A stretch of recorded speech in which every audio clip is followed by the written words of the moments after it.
कठिन समय व्यक्ति को तब परेशान नहीं करता जब वो कठिन होता है।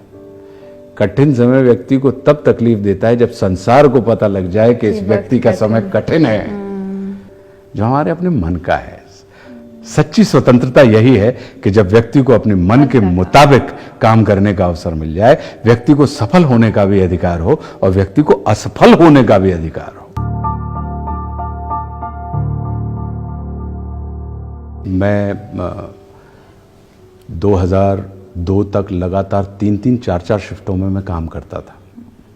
एक दिन परम पूज्य दद्दा जी मेरे पास आए, मुंबई आए हुए थे और मैं लगातार काम कर रहा था और दद्दा जी जब आते थे तो मैं सारे काम बंद कर देता था। अच्छा। दद्दा ने हमसे पूछा, बोले बेटा एक बात बताओ, तुम कितनी रोटी खाते हो? तो मैं कहा दद्दा 4 रोटी। शादी हो चुकी थी मेरी। बहू कितनी रोटी खाती बेटा? मैं कहा दद्दा 3 रोटी। बोले अपन ये मान के चलें कि अपने 2 बच्चे होंगे, तो बेटा 4 और 3 7, 2 बच्चों की 8 रोटी और जोड़ लो, 15। बेटा अपने यहाँ नौकर भी होंगे, सेवक काम करने वाले, तो अपन बेटा उनकी 5 रोटी और जोड़ दो, एक आध आदमी की। तो बोले भाई 20। फिर बेटा तुम्हारे इष्ट मित्र आ गए, तो 5-6 रोटी उनकी जोड़ दो कि कोई मित्र आ गया। और फिर बेटा हम जैसा कोई तुम्हारा कोई आ गया, तो बेटा 5-7 रोटी हमारी जोड़ लो। तो तुमको जीवन में प्रतिदिन 30 रोटी की ज़रूरत है। मैंने कहा जी दद्दा। बोले अब तुमको 30 रोटी की ज़रूरत है और तुम बेटा 80 रोटी बना लो, खर्च बेटा 30 रोटी होंगी, 50 रोटी क्या करेंगे? कहा दद्दा बचेगी। बोले उसका क्या करोगे? बोले बेटा या तो वो फेंकेगी या कोई और खाएगा। मैं कहा जी दद्दा। और मान लो तुम कहो कि नहीं किसी और को नहीं खाने देंगे, हम ही खाएंगे, तो तुम बासी खाओगे? तो तुम अगले दिन के दिन उसको क्या करोगे? तो बोले बासी रोटी खाओगे। मैंने कहा जी दद्दा। तो बोले बेटा जैसे बासा अन्न तन को खराब कर देता है, वैसे ही बासा धन मन को खराब कर देता है। तो तन के विकार के उपचार तो हैं बेटा, मन के विकार के उपचार नहीं है। तो उतना ही काम करो जितना तुमको आवश्यक है। और मैंने उस दिन के बाद से अपनी पूरी जीवनचर्या हमारी बदल गई। और पूज्य दद्दा के 108 यज्ञों का संकल्प था कि 1.25 करोड़ पार्थिव शिवलिंग निर्माण, 108 यज्ञ करने हैं। और मन में इच्छा ये थी, 7 दिन में 1.25 करोड़ शिवलिंग बनाते थे, मन में ये इच्छा थी कि एक भी यज्ञ मेरा ना छूटे। तो अब लगा कि कैसे हो कि आपका काम भी चलता रहे। तो साउथ में टाइम बाउंड काम होता है कि अगर आपने एक फिल्म की तो 20 दिन हो गए, 25 दिन आपसे ले लिए और आपको इतना पैसा मिल गया कि आप जीविकोपार्जन के लिए साल भर के लिए कंफर्टेबल हो गए। तो हमने दक्षिण का मार्ग, और दक्षिण में भी आप देखें तो हमने कोई ज्यादा फिल्में नहीं की हैं। साल में एक आध फिल्म में कर लेता था, 2 फिल्म। मन में इच्छा थी कि मुझे सिर्फ हिंदी फिल्म एक्टर नहीं बनना, मुझे भारतीय फिल्म अभिनेता के तौर पे जाना है। तो तमिल कर ली, तेलुगु कर ली, कन्नड़ कर ली, मराठी कर ली, हरियाणवी कर ली, बांग्ला कर ली, हिंदी तो हम करते ही हैं। तो कहने का अर्थ यह है कि हमारा धर्म भी चलता रहा और हमारा कर्म भी चलता रहा, हमें आवश्यक धन भी मिलता रहा।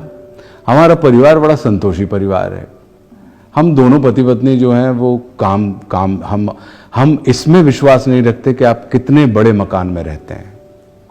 हम इसमें विश्वास रखते हैं कि आप जिस जगह रहते हैं वहां आप कैसे रहते हैं, कितने में नहीं, हमारा विश्वास कैसे में है। दोनों का जीवन दर्शन यही था कि मर्सिडीज में चल रहा हूं इसलिए अच्छा एक्टर नहीं हूं, अच्छा एक्टर हूं इसलिए मेरे पास मर्सिडीज है। बड़े मकान में रह रहा हूं इसलिए मैं बड़ा आदमी नहीं हूं। आप जिस मकान में रह रहे हैं उसमें आप कैसे रह रहे हैं, और क्या उस मकान में घुस के जो व्यक्ति है उसको बड़ेपन का एहसास हो रहा है? अगर हो रहा है तो आप बड़े व्यक्ति हैं। क्या बात है। तो इस नाते, और लोग तो प्रमाण पत्र देते ही हैं, खारिज कर देते हैं, खत्म हो गए, खत्म, अब कहाँ सारी चीज। तो हम उन सब चीज़ों से ज़्यादा झंझट में, क्योंकि हमारा ये मानना ही रहता है कि हाँ खत्म ना, तो आप आनंद मनाओ। अरे भैया इनको काम नहीं मिल रहा है, भूखे मर रहा है, भैया आपसे तो नहीं मांगा ना। क्या बात। अरे सब देखो, सूख गई मुइयाँ, पिचुक गए गाल, कहाँ गई लाला मरोरा की चाल, हमारे बुंदेलखंड में कहा जाता है। तो हमारे पूज्य दद्दा की कृपा से कपड़ों का कलफ कभी कम नहीं हुआ, हमारी चेहरे की झुर्रियां नहीं बढ़ी, चमक नहीं कम हुई, आंख की निर्मलता उनने कम नहीं करने दी, मित्रों का सानिध्य हमें कम नहीं होने दिया। हमने जब चाहा तो हमारे मित्र हमारे पास आके खड़े हो गए, उन्होंने जब चाहा हम उनके पास जाके खड़े हो गए। तो कहने का अर्थ यह कि दूसरी चीज, पूज्य दद्दा ने एक बड़ा क्रांतिकारी सूत्र मुझे दिया था, इसलिए भी फर्क नहीं पड़ा। हम पार्टियों में जाते थे, जब फिल्म फेयर मिले और सारी चीजें हुई सारी, तो दद्दा ने हमसे पूछा कि बेटा जलसों में जाते हो? मैंने कहा जी दद्दा। बोले अकेले जाते हो? मैंने कहा नहीं दद्दा, इष्ट मित्र होते हैं, यार दोस्त हैं, उनके साथ जाते हैं। तो बोले बेटा आज से तुमको अकेले जाना है कहीं पे भी। अच्छे समय में व्यक्ति के इर्द गिर्द जमावड़ा होता है, भीड़ होती है, और कठिन समय में बेटा व्यक्ति अकेला होता है। तो अभी अच्छा समय है तो तुम्हारे इर्द गिर्द भीड़ है, और जब कठिन समय आएगा बेटा तो तुम अकेले यात्रा नहीं कर पाओगे। और कठिन समय व्यक्ति को तब परेशान नहीं करता जब वो कठिन होता है, कठिन समय व्यक्ति को तब तकलीफ देता है जब संसार को पता लग जाए कि इस व्यक्ति का समय कठिन है।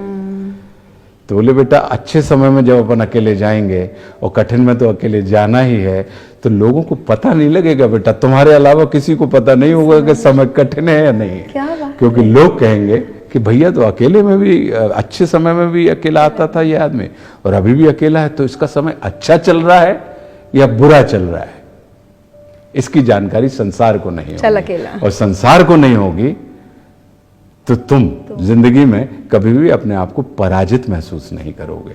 बहुत सुंदर।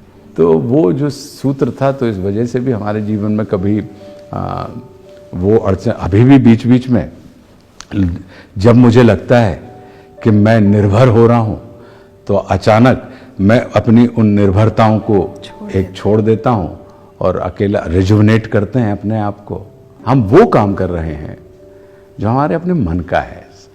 सच्ची स्वतंत्रता यही है कि जब व्यक्ति को अपने मन के मुताबिक काम करने का अवसर मिल जाए, व्यक्ति को सफल होने का भी अधिकार हो और व्यक्ति को असफल होने का भी अधिकार हो।